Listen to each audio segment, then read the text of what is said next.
छोटे शहरों में चालू सहारा के कार्यालय निवेशकों के पैसे कर रहे दूसरी कंपनियों में हस्तांतरित। इसे कारवां ने प्रकाशित किया। बिहार के नालंदा जिले में राष्ट्रीय राजमार्ग -33 से कुछ ही दूरी पर स्थित है सहारा इंडिया का एक जिला कार्यालय। वैसे तो अपने आकार और स्वरूप में ये किसी बैंक जैसा ही है।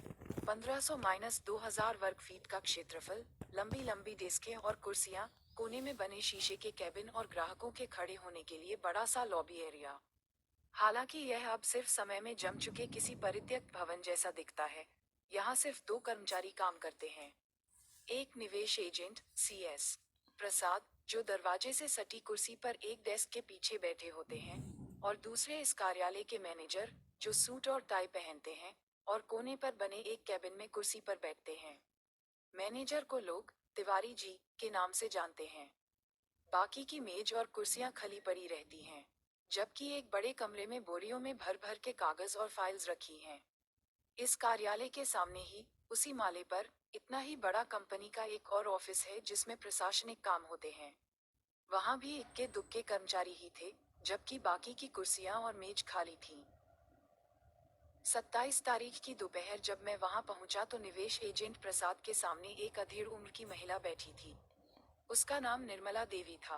निर्मला पास के ही एक गांव से थी और सहारा की एक छोटी निवेशकर्ता भी है। उसने सहारा की रियल एस्टेट की किसी योजना में अपने पड़ोस के एक एजेंट के कहने पर अपने जेब खर्च से बचाया हुआ पैसा लगाया था। उसके निवेश की अवधि साल भर पहले ही पूरी हो गई थी, मगर कंपनी ने वादे के मुताबिक उनका करीब 5 लाख रुपए नहीं लौटाया है। 1 साल तक वह कार्यालय आती रही, मगर कर्मचारी उन्हें बार बार अगली तारीख देकर दौड़ाते रहे।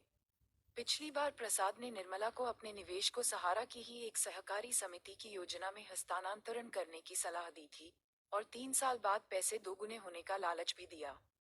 निर्मला को विश्वास नहीं हुआ कि 3 साल बाद उनके पैसे कंपनी सूद समेत वापस करेगी, मगर कोई रास्ता न जानकर 27 तारीख को उसने पैसे हस्तांतरण करने की हामी भर दी। मेरे सामने ही उसके फॉर्म भरे जा रहे थे। उस फॉर्म पर एक रेवेन्यू टिकट लगा था, मगर कोई न्यायिक स्टाम्प नहीं था। मैंने जब उर्मिला को बताया कि बिना स्टाम्प उस फॉर्म का कोई महत्व नहीं है, तो प्रसाद मुझ पर भड़क गए। निर्मला अपने साथ अपना passport size photo, pan card और आधार कार्ड भी लाई थी। उसे नहीं पता था कि प्रसाद कौन सी योजना में उसके पैसे आगे निवेश कर रहे हैं।